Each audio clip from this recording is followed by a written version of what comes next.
Guys ఇగో ఇది next part. ఇగో బెల్లం సద్దు ముద్దలు ఇగో కలుపుతారు. ఇక ఆ బెల్లం పాకం పోసిన తర్వాత ఇది చూడండి అట్లా కలుపుతారు గంటతోని. ఇక అసలు వేడి వేడి ఉంటుంది, చేయగలుగుతుంది. ఇంట్లో నేను ట్రై చేయాలని అనుకుంటే డైరెక్ట్ చేయబెట్టకుండా గంటతో కలపాలి. జర చెప్తాను ముందు జాగ్రత్తతోని అందరికీ. కలుపుడు అయిపోయిన తర్వాత మీకు ముద్దలు ఎట్లా చేస్తారో చెప్తా.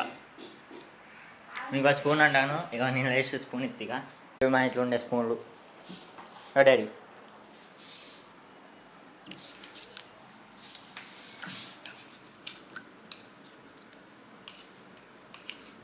చేత్తో అయితే మళ్ళీ ఏడ అంటుకుంటుందని మళ్ళీ మా డాడీ స్పూన్తో తింటాను తెలివితో. పల్లీలో కూడా తిన్న బేవు అది. ఇక మా డాడీ ముద్దలు చేసి స్టార్ట్ చేసిండు. ఈ ప్లేట్లో చేయముంచి ఇక ఆ ప్లేట్లో పెట్టేస్తాను. ఇక దెబ్బ ఎత్తాడు గట్టిగా అవుతుందని. చల్లగా అయితే మళ్ళీ ముద్దలు రావు, మీ ఇష్టం. చేసేటోళ్ళు వేడి మీదనే వత్తాలే. పాకం పోసిన తర్వాత ఖరాబ్ అయితే మాది కాదు, మా బాధ్యత లేదు.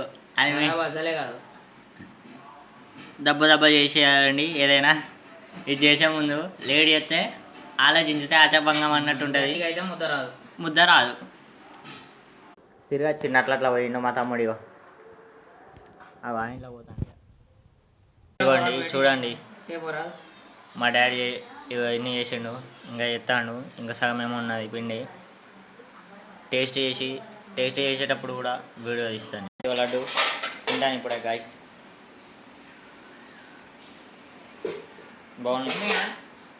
బాగున్నాయి డాడీ, సూపర్ ఉన్నాయి. మీ ఇంట్లో ట్రై చేయండి ఒకసారి. ఎలా ఉందో ఒకసారి కామెంట్ కూడా చేయండి. Thank you our watching channel. Like share subscribe చేసుకోండి మా ఛానల్ని. ఇలాగే మాకు సపోర్ట్ చేస్తూ రండి. Thank you guys.